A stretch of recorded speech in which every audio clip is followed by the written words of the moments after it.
So another insight is like, so when you are appointed, like a ministerial servant or an elder, it's it used to be totally different because they used to just like the circuit overseer would meet with the elders. Like when they said they're having that meeting during the visit on Fridays, the servants meeting, like he'll talk to the whole servant body, get to a certain point, and he'll dismiss the ministerial servants, and then the elders and the circuit overseer talk about if it's anyone the elders recommend to be appointed. They used to send it off to the branch decide, but now the CO decides. Excuse me, the circuit overseer decides if he agrees with the elders' recommendation.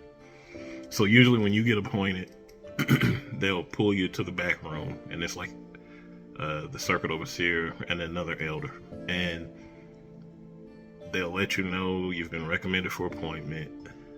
First they ask, do you feel comfortable like being a ministerial servant, or would you are you comfortable with being appointed an elder? When you're a ministerial servant, I know like they ask you that, but then they ask you, me, the 3 times I was appointed, they asked me 2 other questions. One was, when your name is announced that you're a ministerial servant, will there be anyone in the congregation who's like caught by surprise, or think like, what in the world is this person, like why are they going to be a ministerial servant? So they ask you that.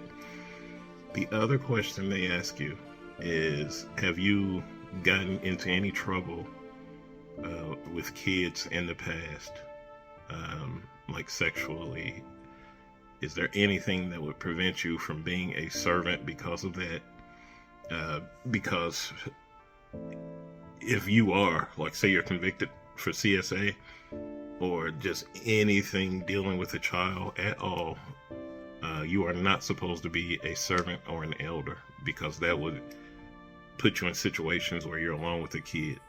So they ask you that, basically they ask you those 3 questions. Now, if you're asking a person, you can't read hearts, they're imperfect. All a guy has to do is say, no, I don't have that problem. I don't have that issue. And that's it.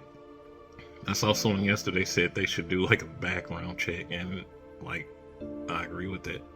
It's easy for someone to lie, but yeah, that's how easy it is for a predator to move up in the ranks.